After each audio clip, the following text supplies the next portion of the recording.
একটা খুবই কমন কথা যে বাংলাদেশ যেদিন জিতে সেদিন বাংলাদেশকে দলগত পারফরমেন্সেই প্রতিপক্ষকে ঘায়েল করতে হয়। আজকে সেই ঘটনাটা ডাম্বুলার এই রানগিরি ডাম্বুলা ইন্টারন্যাশনাল ক্রিকেট স্টেডিয়ামে দেখতে পাওয়া গেছে। ব্যাটে বলে আলটিমেট ডমিনেশন যাকে বলে সেটা আজকে এই ম্যাচটা দেখেছে।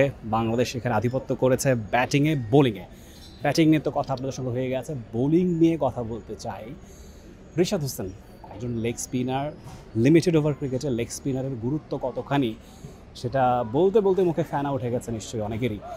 কিন্তু রিশাদ হোসেন ইজ ইউনিক একটা জায়গায়, যিনি সুযোগ পাননি আসলে খুব একটা। সুযোগ পেয়ে কাজে লাগিয়েছেন, তিনটা উইকেট নিয়েছেন, তার মধ্যে সবচেয়ে ইম্পর্টেন্ট পাথুম নিসাঙ্কার উইকেট।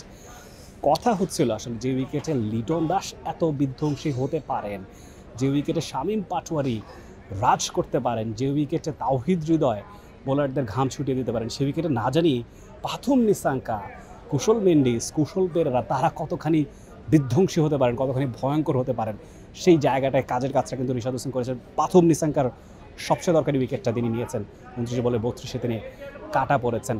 শুরুর ভাগে শরীফুল ইসলামের কথা বলতে হয়, 2টো উইকেট তিনি নিয়েছেন এবং 2টো উইকেটই এতটা দরকারি। কুশল পেরেরা, আবিষ্কার ফার্নান্দো, এই দুজনের উইকেট তিনি নিয়েছেন দিনের শুরুর ভাগটাতেই। তখনই কিন্তু জয়ের আশায় বুক বেঁধেছে টাইগাররা।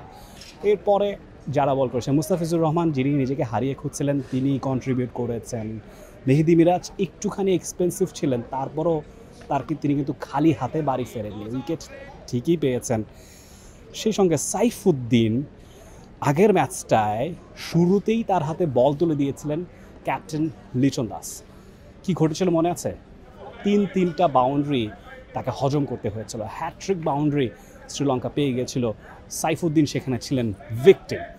আজকের দিনে টাইট বোলিং করেছেন, 2টো দরকারি উইকেট সাইফুদ্দিনও নিয়েছেন এবং মনে হয়েছে অনেক দিন পরে সেই চেনা সাইফুদ্দিন।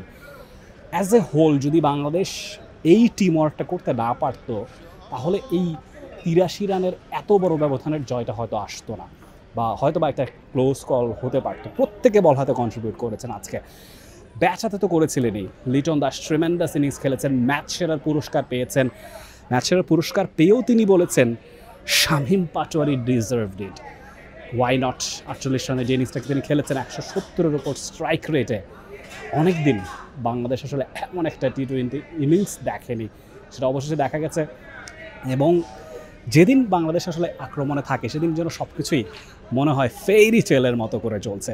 আজকেও সেই রূপকথার গল্পটাই লেখা হয়েছে রানগিরি ডাম্বুলা ইন্টারন্যাশনাল ক্রিকেট স্টেডিয়ামে, এবং সিরিজটা জিয়ে রয়েছে কলম্বোর প্রেমাদাসা স্টেডিয়ামে। তৃতীয় এবং শেষ টি-20টা হবে যেই মাঠটায় সেকেন্ড ওডিআইটা বাংলাদেশ জিতে নিয়েছিল, সিরিজে সমতা ফিরিয়েছিল, পাল্লে খেলতে গিয়ে আবার বুমেরাং হয়েছে, বাংলাদেশ সিরিজটা হেরেছে।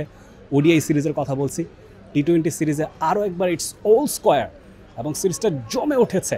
বাংলাদেশ জেগে উঠেছে, শ্রীলঙ্কা হার মেনেছে দ্বিতীয় টি-20তে, এবং তৃতীয় এবং শেষ টি-20টা দেখতে চোখ রাখবেন দেশের প্রথম একমাত্র স্পোর্টস চ্যানেল টি স্পোর্টসের পর্দায়। রানগিরি ডাম্বুলা ইন্টারন্যাশনাল ক্রিকেট স্টেডিয়াম থেকে Rifat Tanvir Rafi, T Sports.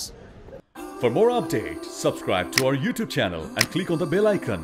Follow us on Facebook and Instagram. Download T Sports app to enjoy exciting games and highlights. Visit tsports.com.